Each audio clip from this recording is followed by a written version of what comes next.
并没有什么恶意。Quick note before we start, guys. The Donghua has genuinely slowed its pace lately. It's adapting less novel material per episode than it used to, which means our breakdowns here are now covering more ground per video than the anime is. As of writing this, the Donghua's most recent episode ends right at the moment Han Li presses his spiritual pressure down on Bai Shujun, the disciple harassing his concubine. So if you're watching both, we're now several chapters ahead of where the anime currently sits. If anything here feels unfamiliar, check our last couple of breakdowns to catch up. We'll keep building from where the novel actually is. Two men Han Li barely trusts are about to hand him the key to one of the most dangerous places in the heavenly south. Because without him, neither of them will live to see it. Guys, let's jump into the episode 184, From a Record of a Mortal's Journey to Immortality.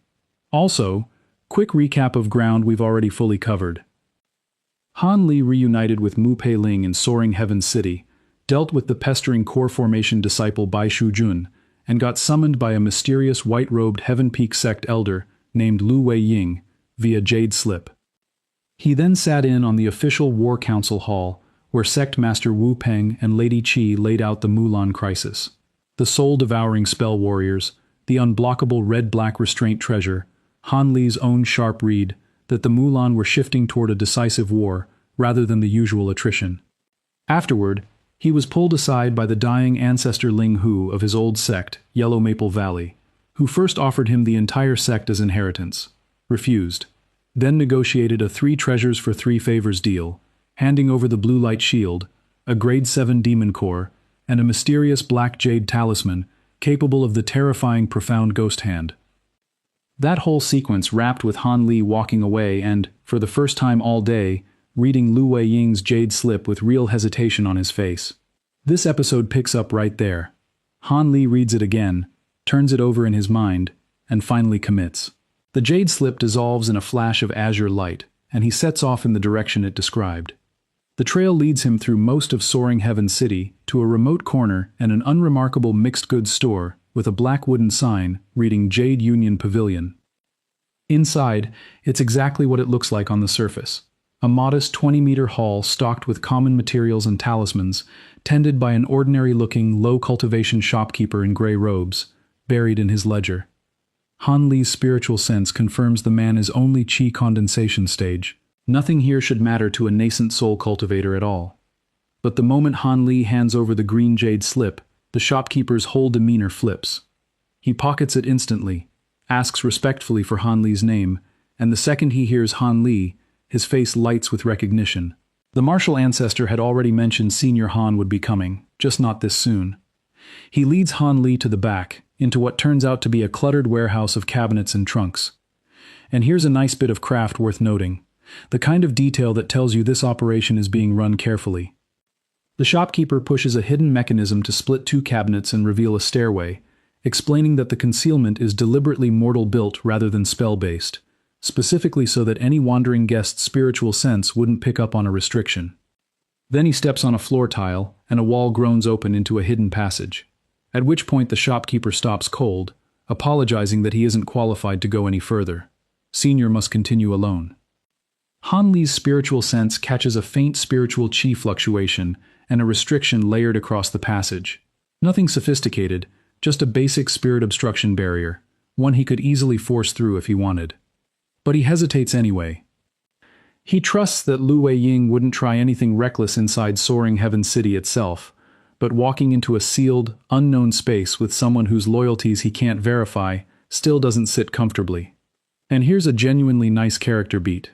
Whoever's on the other side seems to read his hesitation instantly, because the barrier simply drops, letting his spiritual sense see straight through.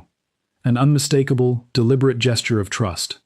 What Han Li sees on the other end visibly stirs him. It's him. That's a surprise, he mutters to himself, and walks down without any further hesitation. The passage runs roughly 100 meters deep before opening into a large, near-empty stone room. Just a scattering of prayer mats and 2 men seated cross-legged, both smiling as Han Li enters. He takes a mat himself without a word, then finally breaks into a genuine smile at one of them. I absolutely didn't think that fellow Taoist would find me. It is truly a surprise to find you here. This is Marquise Nanlong. tall crown, blue robes, and a face far paler and eyes far more listless than Han Li remembers. Clear signs of serious damage to his vitality. Nanlong explains himself with real intensity. When the two of them separated earlier, he'd believed he'd shaken his pursuers, only to be tracked down through some secret technique and cornered at the very edge of the Mulan Plains. Fortune favored him at the last second. He stumbled across a group of high-grade spell warriors who drew his pursuers' attention and let him slip free in the resulting chaos. It's a rough, harrowing account, and it explains the physical toll etched on him. And this is where Han Li lets a little genuine annoyance through. He appreciates Nanlong surviving that, sure, but points out bluntly that a man who just escaped a life-threatening chase should probably be recovering in his own cave residence, not urgently hunting Han Li down. And there was zero hesitation about sending a disciple to harass his concubine in the process. Han Li admits he's somewhat at a loss over the whole approach. Nanlong immediately apologizes. It wasn't recklessness, it was necessity. There are people actively hunting them both right now, and this entire secretive setup was designed specifically to stay off their radar. He introduces the second man. Fellow Taoist Jade Pearl of the Heaven Peak sect, a friend he'd trust with his life, who was originally meant to join their earlier treasure hunt, but got tied up in sect business instead. This Jade Pearl, of course, is the same white-robed elder Han Li already met as Lu Weiying. And notice something telling here. Nanlong's whole attitude toward Han Li has completely transformed since their first meeting, now openly respectful, clearly moved by whatever he witnessed of Han Li killing another nascent soul cultivator. Lu Weiying himself chuckles and salutes, admitting with real regret that if his methods offended Han Li, this was simply the only way available to reach him. Han Li waves it off. A real reason is a real reason, but presses straight to the point. Did Nanlong come looking for him specifically because of something in the jade box? Nanlong confirms it, and now the real stakes of this whole meeting come into focus. According to his sources, the Ghost Spirit sect has paid a heavy price to bribe former members of their old party, all in pursuit of Master Chang Kun's map and method for entering Devilfall Valley. And Han Li, as it happens, is already sitting on one of the exact items required to get in, which, combined with Nanlong's map, would let them bypass most of the valley's dangers and actually reach its treasures.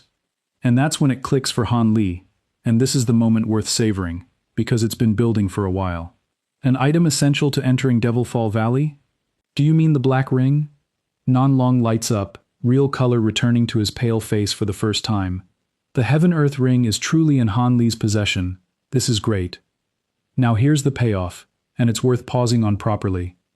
Han Li frowns at the name. It sounds familiar, and then a spark of real alarm crosses his face. He asks Nanlong outright, "Is this the Heaven-Earth ring, the one refined from meteor iron by the ancient craftsman Wise Huang?" He recalls, correctly, that ordinarily the ring possesses little notable ability on its own, but when it encounters something called Great North Essence Light, it can control that light to kill or turn formless, and beyond that context, it's usually dismissed as a magic treasure of minor interest. Nanlong is visibly impressed at how much Han Li already knows, and confirms it's exactly that item. The rings come in a matched pair, yin and yang. The yin ring, which Han Li holds, protects its wielder from the essence light itself. The yang ring, somewhere else entirely, can actually control that light to attack. Master Chang Kun, Nanlong explains, originally used a ring exactly like this to pass through the valley's essence light barrier completely unscathed, and as far as anyone knows, the only other ways through require either a massive formation built by many cultivators working together, or treasures that are either lost to history or simply impossible to acquire now. So think back to what this actually resolves. Those matched black rings Han Li quietly pocketed after the Grand Elder's defeat, the ones he examined but couldn't identify. That was never a throwaway detail. That was Wise Huang's Heaven-Earth ring, the yin half of a pair specifically engineered to survive one of the deadliest natural hazards guarding one of the most treasure-rich, most dangerous locations in the entire heavenly south. And now two dying men, because that's genuinely what Nanlong and Lu Weiying are here, cultivators whose vitality is clearly running out fast, judging by Nanlong's condition alone, need Han Li specifically, not just his ring, to have any real hope of reaching what's inside Devilfall Valley before their own time runs out. And that's exactly where this chapter leaves us. Han Li glancing between the two of them, weighing what he's just been offered against everything he doesn't yet know about a place notorious enough that even a full formation crossing has apparently never been the safer option. Two experienced nascent soul cultivators are willing to bring an outsider in as an equal partner, purely because of a treasure he didn't even know the name of until this conversation. What exactly is waiting in Devilfall Valley that's worth this kind of desperation from men this powerful? And is Han Li actually going to say yes? That's where we pick up next time. If you're enjoying this arc, hit that like button, drop a comment on whether you think Han Li should take the deal, and subscribe so you don't miss what's actually hidden in that valley.